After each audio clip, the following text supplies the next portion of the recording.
Welcome guys to another episode of the WSSN podcast where a United Africa is an undisputed Africa. So I did a video 2 days ago about the cancellation of the Pan-African Convention in Ghana, Accra, at in the Black Square, where they invited Julius Malema, Dr. Kambori, Professor Lumumba, and Obi. All Pan-Africanists, all great speakers, all brilliant people. These people's minds are free from colonization. They are very articulate in the way they represent the continent and the way they try to alleviate or free their minds from being colonized. As Bob Marley said, none but ourselves can free our minds from mental slavery. So anyway, let's get to it.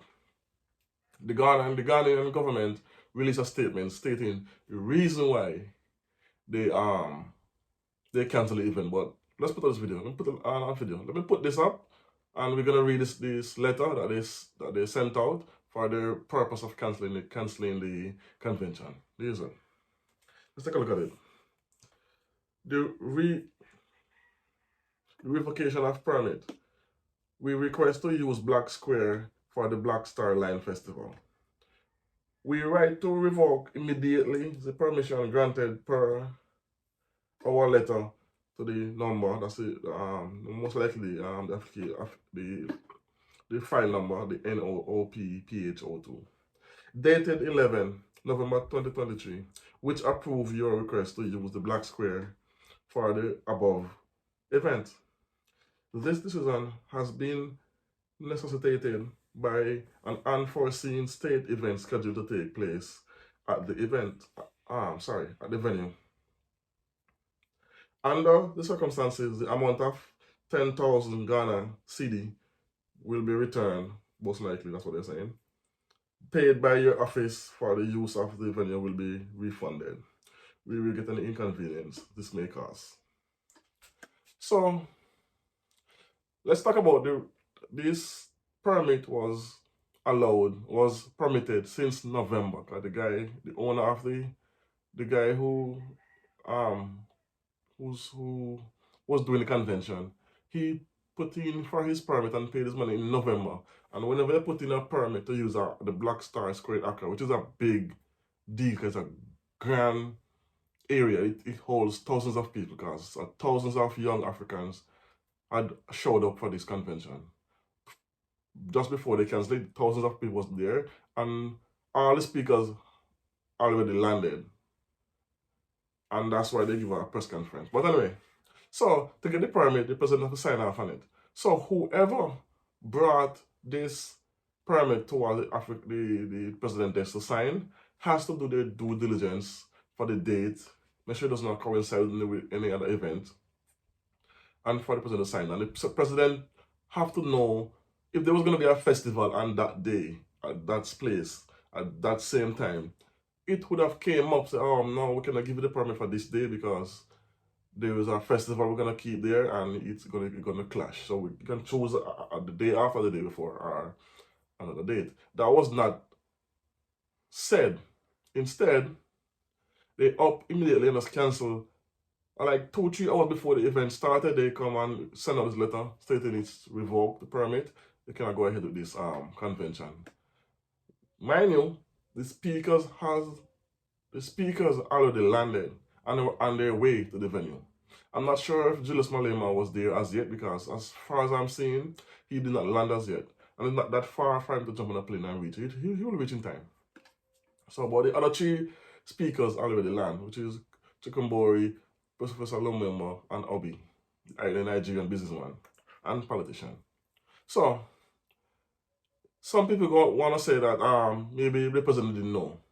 Fine, I'll give him that. But whoever is in charge of that, giving out permits, has to know there's a festival. A festival takes months to plan. A festival does not pop up and keep. It takes planning, it takes coordination, it takes the use of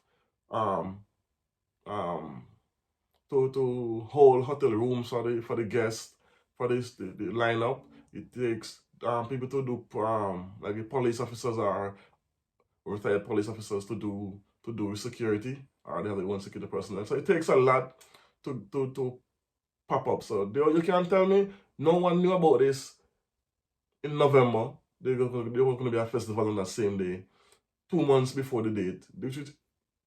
It's unheard of. No festival take 2 months to plan. It take months to put on a festival. So you have to pre-plan and all that. Anyway, so I'm not giving them that. And why do the president have to get involved in this? Why not? Okay, since there was going to be a festival of that same day, that's mean preparation has to be held and hold for this day.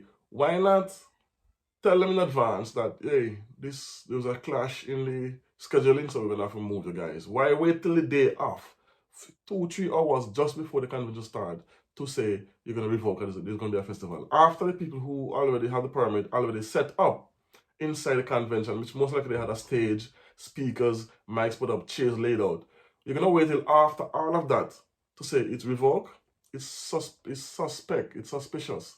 And I can only come to one conclusion. One conclusion is they do not want these people to speak, this to alleviate the mindset of the Ghanaian citizens, because if they realize that if these young people mind is free, is not colonized, or they cannot be controlled, they fear they will lose power come the next election, because then people would be more aware, people have more knowledge of what's going on, and then they will vote against the current government. So to prevent that, they cancel the event.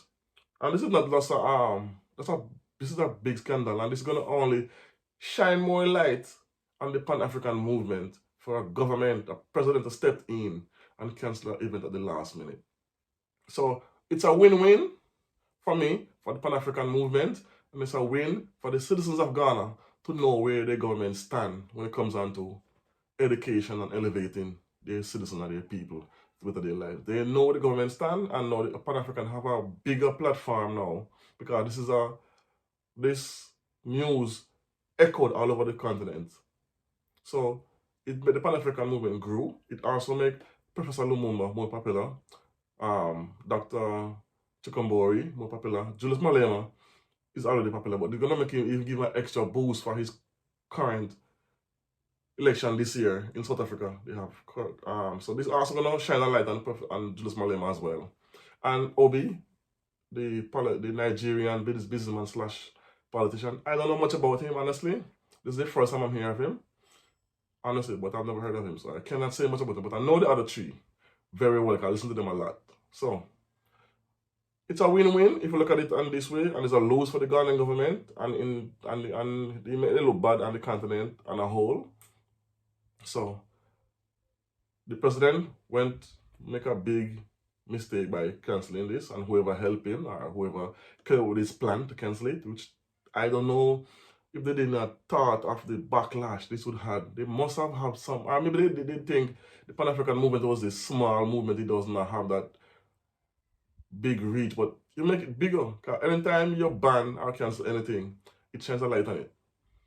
So let me know what you guys think about this. If you think it made the Pan-African movement bigger, does it shine a light on the Ghanaian government for not caring about their citizens, and they're now puppets of the West because they're trying to de-educate or keep their citizens and their young ones colonized or capture their minds? They don't want to have a free mind. So let me know what you think, if this is just a coincidence or what. So tell me in the comment section. As always, like, comment, share, subscribe, tell a friend. Boom.